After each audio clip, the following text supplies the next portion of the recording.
What if the West was Orthodox and the East was Catholic? In our timeline, there were 5 patriarchates: Antioch, Constantinople, Jerusalem, Rome, and Alexandria. In the year 1054, the Pope of Rome declared supremacy over the other patriarchs, who refused to give it to him.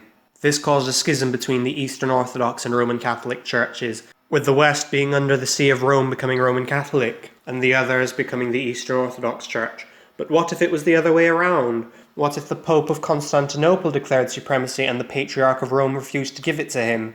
That is what I will answer today in this alternate history timeline. One of the differences that affected world history was the difference in church government. In Orthodoxy, all of the bishops are equal, and new patriarchates can be established. All majority Eastern Orthodox ethnic groups have their own patriarch. Even some, with Eastern Orthodox Christians being a minority in them, have autocephalous or autonomous churches like Finland and Japan. The fact that in Catholicism there's only one patriarch, and that is being the Pope of Rome, was a major deciding factor in the Reformation. With the Reformation and the Renaissance, it was all that tithing money that was going to the deacons and monasteries in southern Europe, fueling the economy of Rome and nearby areas. Monasteries built schools. Monks were some of the most educated people in the world. With all this tithing money, it was easy for Spain to repel Muslim invaders. The further you were from Rome, the more likely you were to resent it. The Catholic Church made Prussia, Scandinavia, and Britain poorer.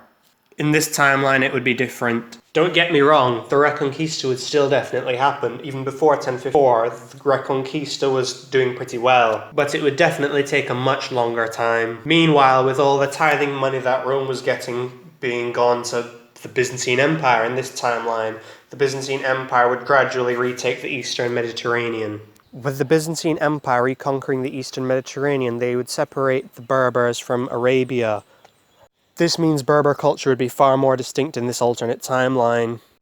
Because they are severed from Arabia, they would only learn Arabic as a second language, and Berber culture would be far less Arabized. In this alternate timeline, the Byzantine Empire would end up connecting the Eurasian Christian world with the African Christian world, linking Egypt, Nubia, and Ethiopia with the Levant. In this timeline, the Pope of Alexandria would submit to the Patriarch of Constantinople, similarly to how the Maronites submitted to Rome in our timeline. This means there would be no Coptic Orthodox Church.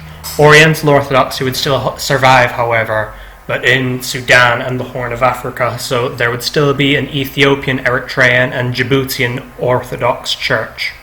In this timeline, the Reconquista would also receive no help from the Crusaders because there are no holy sites in the Iberian Peninsula that would be of any interest to Constantinople. This means the country Portugal as we know it today would simply not exist in this old timeline. English Crusaders were instrumental in its creation. With the Byzantine Empire being much richer and Rome being much poorer in this alternate timeline, Rome would be the one getting sacked by Muslims, but not by Arabs, because Islam was much weaker in the High Middle Ages than when it first started. It would be by the Hafsid dynasty, which in our timeline actually managed to conquer Malta and parts of Sicily. This would be when the Crusades would come into this timeline, with the Orthodox world asking for Crusades to help rescue them. The Crusaders would conquer Muslim southern Italy and probably sack Rome like they sacked Constantinople in the Fourth Crusade in our timeline. When the Reformation rolls around in this alternate timeline, more of Catholic Eastern Europe would become Protestant than Catholic Western Europe became Protestant in our timeline. One of the major reasons why Southern Europe remained Roman Catholic in our timeline was because Southern Europeans had access to the writings of Plato and Socrates, while Northern Europe did not. Hence, when Southern Europeans felt dissatisfied with the Catholic Church, they had an alternative to turn to other than Protestantism. Meanwhile, Northern Europe had none. Macedonians, Bulgarians, Greeks, Thracians, and Frisians would all remain Catholic. Meanwhile, the rest of the Catholic world would become Protestant in this alternate timeline. Northern Egypt would remain Catholic, though, for a very similar reason. The paganistic superstitions in Egypt are so strong that they last today, and I say this as someone who's been to Egypt. So the parts of Egypt that are above the Sahara Desert would remain Catholic, but southern Egypt would become Protestant for the same reason why Switzerland became Protestant. That is, the Sahara Desert makes it impossible for tithing money to recirculate back to them. just like how the Alps made it impossible for the tithing money to recirculate to the Swiss. In our timeline, Martin Luther saw the Ottoman Empire as the beast sent to destroy, whom he thought was the Antichrist, that being Rome. For a similar reason, I see that one of the kings of Russia teaming up with one of the sultans of the Ottoman Empire to conquer the Byzantine Empire and sack Constantinople. The Russians would then move the capital of Eastern Christianity from Constantinople to Kiev. It would be at this time that the rulers of Russia would start calling themselves the Tsar, meaning Caesar, since that would be the time that Kiev would become the fourth Rome. It is around this time that the Americas would be discovered by Europeans. This could happen for a number of reasons. One, they don't want to do trade with Russia because they're afraid it will get more powerful, or because European countries supported the Byzantine Empire in the war against Russia, and so they wouldn't be allowed to do trade going through Russia. The Christopher Columbus-like figure would go west, obviously hoping to find India or China, and then find out it's not India or China, it's the Caribbean and the Americas, and then they'd send someone else to go to Asia, going south underneath Africa first.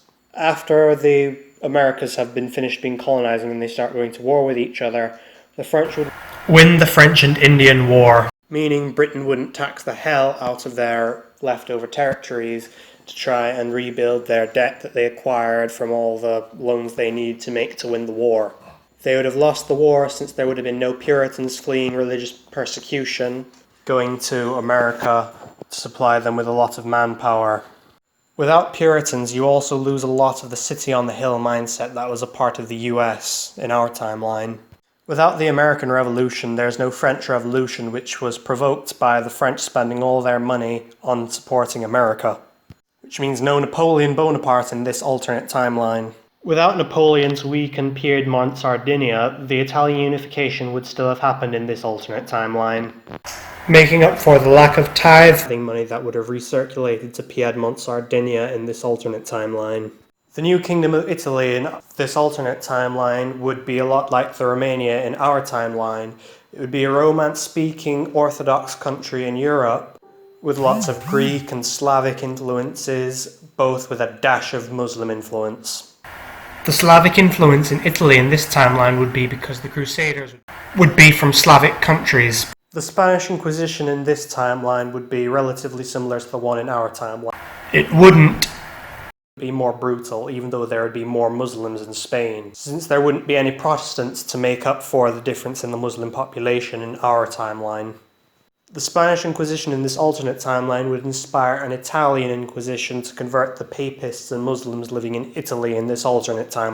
Another lasting effect would be that the face of Anglo-America would be much more Southern European and Irish, as one of the major off-putters was anti-Catholic sentiment, to the point that one of the most targeted groups of the KKK were Catholics.